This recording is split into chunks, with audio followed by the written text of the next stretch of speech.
In the high-stakes world of college football, injuries can make or break a team's season, turning star players into sideline spectators overnight. And this is the part most people miss. How these setbacks ripple through the entire squad, forcing coaches to scramble and fans to hold their breath. Hey there, football fans! As we dive into the latest buzz from the Georgia Bulldogs, let's chat about the injury updates following their nail-biter of a win over Georgia Tech. This isn't just routine news. It's a reminder of how fragile everything can be on the gridiron.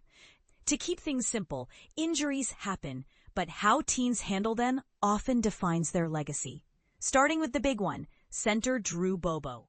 He sat out the Charlotte matchup due to a pesky hand issue, but things escalated during the Georgia Tech game. Picture this. Bobo, the starting center who's anchored the line for the first 10 games of the season, limped off the field in the second half and ended up on the sidelines in street clothes, sporting a boot on his left leg.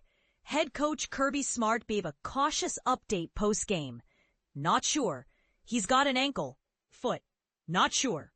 Smart wisely held off on critiquing the offense's performance without Bobo until he could review the film. For newcomers to football, think of Bobo as the quarterback's protector in the trenches, the guy keeping the opposing linebackers at bay. His absence forced rookie Malachi Tolliver into the spotlight at center, who had already stepped up against Charlotte. It's a classic case of depth being tested, and it shows how Georgia's coaching staff prepares backups for these moments. But here's where it gets controversial. Was Smart playing it too safe by letting Bobo rest? Or should he have pushed for more from the veteran? Some fans argue that risking a key player could pay off in playoffs, while others say long-term health trumps short-term wins. What do you think? On the bright side, linebacker C.J. Allen made a triumphant return after missing the Charlotte game. Before the Tech showdown, ESPN's Katie George reported that Allen had undergone a procedure to fix his meniscus, a tough cartilage repair in the knee following the Texas game. For beginners, the meniscus acts like a shock absorber in your knee. Tearing it can sideline players for weeks. Allen, proving his grit, racked up 2 tackles and helped limit Georgia Tech to just 69 rushing yards. Quite the drop from last season's 260 yards for the Yellow Jackets. Smart was impressed, calling it pretty amazing. He added, "He really wanted this game. I didn't think he would be able to, but he's wired different." It's stories like this that highlight the mental toughness required in football, inspiring us all to push through our own challenges.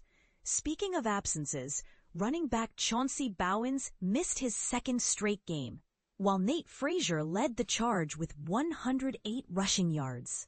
And Josh McCray chipped in 43 yards on 13 carries after sitting out last week. Smart noted that Bowens could have played if needed. This raises questions about rotation and rest, especially as the regular season winds down. Defensive back Kyron Jones and wide receiver Talyn Taylor also stayed out. Jones nursing a foot injury and Taylor healing from a collarbone break. For context, collarbone injuries can be painful and immobilizing, often requiring weeks to mend. And this is the part most people miss. Georgia has a window to recover with the regular season now complete, but playoff hopes hinge on others' results. Texas A&M or Alabama could lose, sending the Bulldogs back to the field next week. To clinch the SEC championship, either Texas needs to top Texas A&M or Auburn must upset Alabama. The SEC title game kicks off at 4 p.m. Eastern on December 6th. Followed by the college football playoffs first round on December 19th or 20th. It's a thrilling cliffhanger that keeps fans glued to the screen. To wrap up the injury list for clarity, Drew Bobo, left ankle, exited the game. DB Kyron Jones, foot, did not play. Chauncey Bowens, leg, did not play. W.R. Talyn Taylor, collarbone, did not play. D.L. Jordan Hall, leg. W.R. Colby Young, leg, out. Tight end Ethan Barbour, ankle, out. DB Andre Evans, knee, out. As a counterpoint, some argue that Georgia's depth is a blessing in disguise, turning potential disasters into opportunities for young talent to shine. Others wonder if over-reliance on stars like Bobo leaves the team vulnerable. Do you agree that injuries build character, or do they just highlight flaws in training? Drop your thoughts in the comments. Let's debate.